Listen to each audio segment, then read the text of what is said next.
Euh, Racontez-nous un peu, vous qui vous étiez des cofondatrices d'associations. Tout à fait. Pendant mon deuxième mandat, mon souhait était de créer une association portugaise, parce que moi je suis d'origine portugaise. Et pour moi, Montussan devait avoir une association portugaise pour représenter notre pays, notre beau pays, pour montrer aux Montussanais notre culture, notre façon de recevoir, comme vous voyez ce soir. Et nos amis montussanais sont ravis. Aujourd'hui, ils sont toujours partants de venir à cette fête toujours organisée par cette association do Coração de Portugal. O Coração de Portugal é Montussan, que com esta é a terceira festa que faz. Troisième fête. Non, et la quatrième. Quatrième. Donc, il y a eu la Sardinade, il y a eu Octobre Rose, il y a eu o Fado, et aujourd'hui c'est la quatrième, si j'oublie pas. Voilà, c'est leur anniversaire, la première année, une année bien chargée, donc en fête, en une organisation magnifique. Et cette association n'est pas seulement une association d'adhérents, mais une association de famille. Il s'est créé des liens, c'est pas seulement des amis, c'est un lien familial et ça représente ce qu'est notre pays aujourd'hui. Vous qui faites partie de la mairie, vous faisiez partie de la mairie de... Je suis adjointe à la mairie. Voilà. Et c'est pour ça que dans la culture portugaise, c'est la culture ici que nous n'avons pas la même en France. En France, on sait recevoir, mais il n'y a pas ce lien festif comme on a au Portugal. Et c'est ça que je voulais que l'on amène ici à Montussan. Et bien, vous trouvez que toute la communauté, même la communauté française, se rejoint même avec l'association ou pas? Tout à fait. Dans cette association, ce n'est pas seulement une association portugaise, nous avons aussi beaucoup d'adhérents français. Et ce soir, vous pouvez voir que dans la salle, il y a aussi des Français qui sont toujours en attente et en demande de fêtes d'association. Donc là, nous avons des élus, nous avons des administrés et qui sont là. Il n'y a pas seulement que des Français, nous avons des Turcs, nous avons des Espagnols, nous avons plusieurs communautés et qui se relient et se rejoignent avec nous pour faire la fête.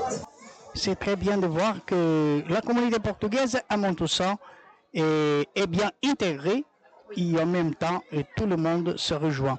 Dites-moi, je savais qu'il va y avoir un jumelage entre la ville de Montussan et une ville à Portugal. Voilà, c'est mon prochain objectif de ce nouveau mandat, c'est de faire un jumelage avec une ville portugaise. Donc c'est l'association, le président Tony et le bureau de l'association du Portugal qui va se mettre en relation avec différentes villes afin de nous proposer une ville du Portugal qui est plus ou moins de notre même population, 3500 habitants, avec un collège, des écoles, afin de faire un partenariat d'échange entre les enfants, mais aussi, pourquoi pas, avec les seniors.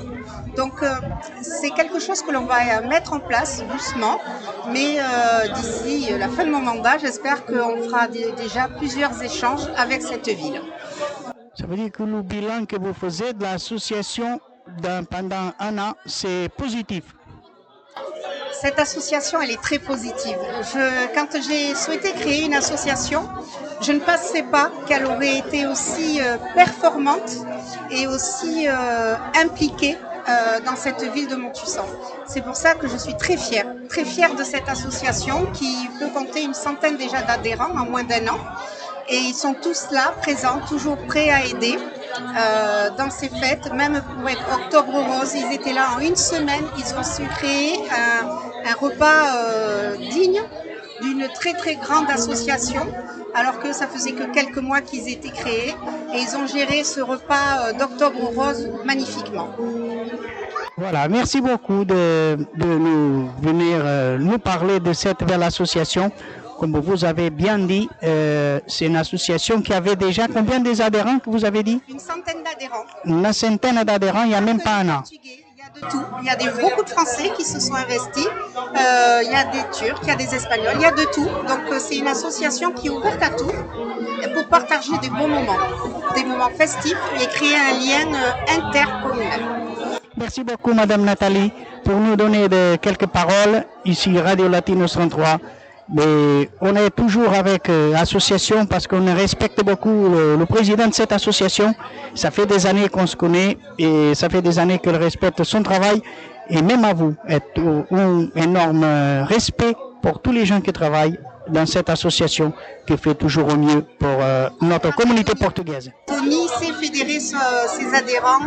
Tony est là, il est toujours positif, il est très volontaire et ce partenariat entre cette association et la mairie, elle est existante et elle est très bien. Merci beaucoup, Madame Nathalie. Et à la prochaine. On va voir la prochaine pour le jumelage. Le jumelage, mais il y a aussi la sardinade en juillet. Ok, d'accord. Merci beaucoup. A juillet, alors. Merci a juillet. Merci. Ora, então ficamos assim com a entrevista aqui à senhora Nathalie, que faz parte da mairie de Marajoão de Montução. Vamos então ficar com mais uns temazinhos musicais e já voltamos.